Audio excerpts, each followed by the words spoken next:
मित्रों, महाभारत का युद्ध एक ऐसा महायुद्ध जिसमें धर्म और अधर्म आमने सामने थे।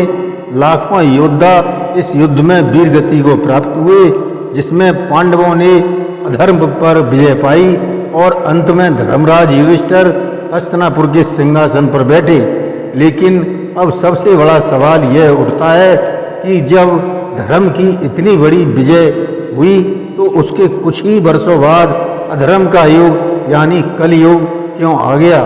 इस प्रश्न का उत्तर हम आज की इस वीडियो में गहराई से जानने वाले हैं, तो इस वीडियो को अंत तक जरूर देखिए, क्योंकि हर बिंदु में अहम पहलू सामने आएंगे। हम 3 गहरे और तार्किक आधार पर समझेंगे कि महाभारत जैसे धर्म युद्ध के बाद भी कलयुग का आरंभ क्यों हुआ। उससे पहले हमारे इस वीडियो को सब्सक्राइब व कमेंट करके बेल आइकन दबाना न भूलें और हाँ, शेयर अवश्य करें, जिससे और लोगों को भी इसकी पूरी जानकारी मिल सके। धन्यवाद। नमस्कार, मैं रणवीर सिंह लोटस एंटरटेनमेंट में आपका हार्दिक स्वागत करता हूँ। मित्रों, महाभारत धर्म युद्ध के बाद विजय श्री धर्म की ही हुई थी। फिर कलयुग का आगमन क्यों हुआ, इसके अहम 3 बिंदु हैं जिन्हें हम आपके समक्ष रख रहे हैं।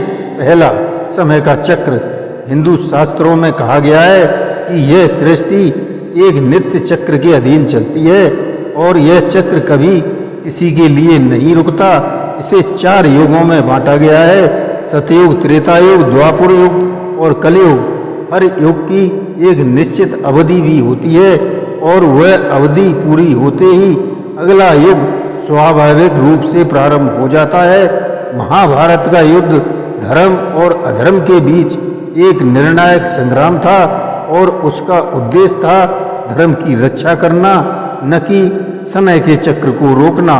युद्ध कितना भी महान या निर्णायक क्यों न हो, वह समय के स्वाभाविक नियम को नहीं बदल सकता। शास्त्रों में स्पष्ट कहा गया है कि समय किसी के अधीन नहीं है, यह निरंतर चलता रहता है। यहाँ तब कि स्वयं ईश्वर भी इस युग चक्र को नहीं तोड़ते, वे उसी के अनुसार अवतार लेते हैं। इसलिए चाहे महानतम जैसा धर्म युद्ध हो गया हो, लेकिन युग का परिवर्तन अटल था। इसलिए महाभारत के बाद कलयुग का आना कोई असामान्य बात नहीं थी, वह समय की पूर्व निर्धारित हिस्सा थी। यह प्रकृति का नियम है, हर युग का अंत अगले युग की शुरुआत है। दूसरा, श्री कृष्ण की मृत्यु और राजा परीक्षित का शाप। महाभारत का युद्ध द्वापर युग के अंत पर हुआ था, लेकिन द्वापर से कलयुग का परिवर्तन तब पूरा हुआ जब भगवान श्री कृष्ण ने पृथ्वी से अपना अवतार समाप्त किया।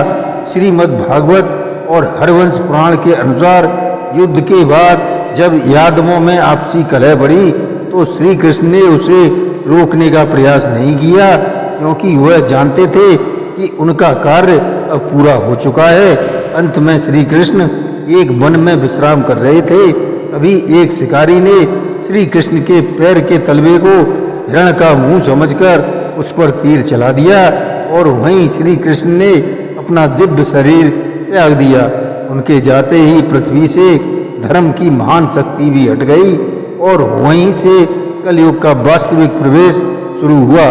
दूसरी ओर राजा परीक्षित अर्जुन के पौत्र और पांडवों के उत्तराधिकारी थे। उनकी एक ऋषि पुत्र ने 7 दिन के भीतर मृत्यु का श्राप दे दिया था। राजा परीक्षित ने कलयुग को अपने राज्य में घुसने नहीं दिया था, लेकिन उनकी मृत्यु के बाद कलयुग का विधिवत प्रवेश हो गया। तीसरा, कोई भी तत्व पूरी तरह नष्ट कभी नहीं होता। सृष्टि का यह नियम है कि कोई भी तत्व, वह भौतिक हो या नैतिक, पूरी तरह से समाप्त नहीं होता।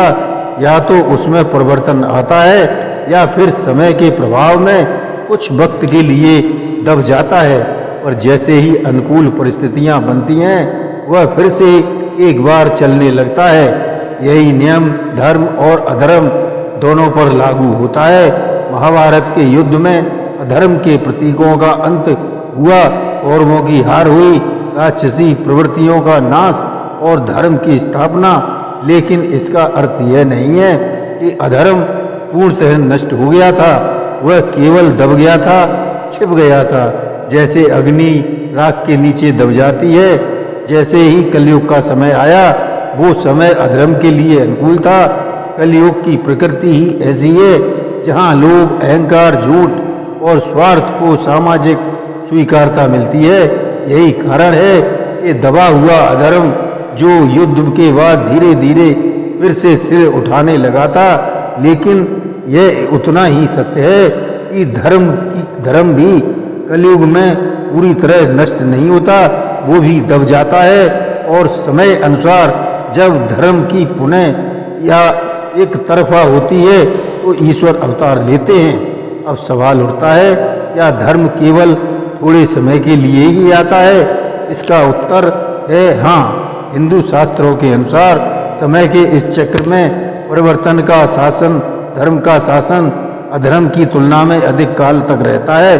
अगर चारों युगों की संरचना को देखा जाए तो सतयुग पूर्ण रूप से धर्म का युग होता है, जहाँ अधर्म पूरी तरह दबा होता है और समाज पर इसका कोई प्रभाव नहीं होता। त्रेता युग में धर्म थोड़ा कम होता है, लेकिन फिर भी 75% धर्म और 25% अधर्म का संतुलन रहता है। द्वापर युग में यह संतुलन और कम होकर 50-50 रह जाता है और अंत में कलयुग जहाँ अधर्म रहता है 75% और धर्म सिर्फ 25% ही रह जाता है। तो अगर पूरे चक्र को देखें तो सतयुग, त्रेता युग और द्वापर युग का कुल मिलाकर देखें तो बहुत लंबा समय धर्म के प्रभाव का होता है, जबकि अधर्म कलयुग और द्वापर आधे तक ही सीमित रहता है। अब आते हैं सबसे महत्वपूर्ण सवाल पर। अगर महाभारत युद्ध के बाद ही कलयुग को आना था तो क्या महाभारत का युद्ध व्यर्थ था? उत्तर है नहीं। कलयुग का आना सुनिश्चित था। श्री कृष्ण के पृथ्वी से प्रस्थान करते ही कलयुग का आरंभ हो जाना था। परंतु महाभारत का युद्ध केवल एक राजनीतिक संघर्ष नहीं था, वह धर्म और अधर्म के बीच एक सीधा टकराव था। वो इसलिए लड़ा गया था ताकि आने वाले कलयुग में भी धर्म की एक मजबूत नींव रखी जा सके। इस युद्ध ने न केवल राजाओं को नहीं बदला, बल्कि एक पूरी व्यवस्था को पुनः स्थापित किया। अधार्मिक शक्तियां समाप्त हुईं और युधिष्ठिर के वंश में परीक्षित जैसे धर्मप्रिय राजा स्थापित किए गए, ताकि जब कलयुग की शुरुआत हो तब भी समाज में धर्म का आधार मौजूद रहे। भगवत गीता का उपदेश, पुराणों की रचनाएं, योग और भक्ति के मार्ग, ये सभी उद्देश्य से सामने आए कि कलयुग के अंधकार में भी मनुष्य पूरी तरह धर्म से विमुख न हो। महाभारत का वास्तविक उद्देश्य यही था, धर्म की एक अमिट छाप छोड़ जाना, ताकि कलयुग जैसे कठिन युग में भी लोग धर्म को पहचान सकें और उस पर चल सकें। आपका क्या मानना है? क्या आज भी धर्म अपनी जगह पर है? तो हमें कमेंट के माध्यम से लिखकर बताएं। जय श्री कृष्ण।